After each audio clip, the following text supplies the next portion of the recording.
Gitinguhan ni Governor Rogelio Nilpi Roque nga masusi ug matutukan ang mamahimong trabaho sa gipang-hire sa probinsya nga mga coffee mentors and supervisors sa ilang pagpatuman sa programa sa kape ubo sa Provincial Agriculture Office. Atong katuyuan nga nag-training gid ta so that mo expand po ng atong kaalam sa coffee, no?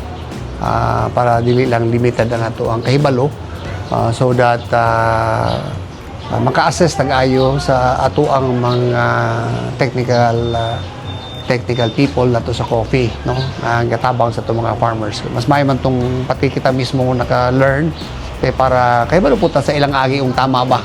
Lisod ba itong watay hanaw, kung ang ilang trabaho pinadagan okay ra sa tuwa.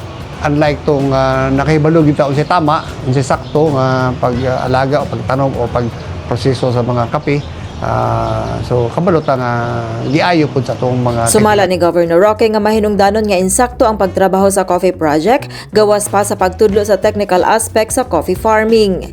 Si Governor Roque uban sa 23 ka coffee mentors and supervisors mipaubo sa 4-day coffee production training lakip sa Green Coffee Course niadtong Pebrero 10 hangtod 13 sa 2026 didto sa Dalat, Lamdong, Vietnam kung aha dugang kahibalo ug kaalam ang ilang nakatunan para sa pagtanom, pagpatubo o pagproseso sa kape.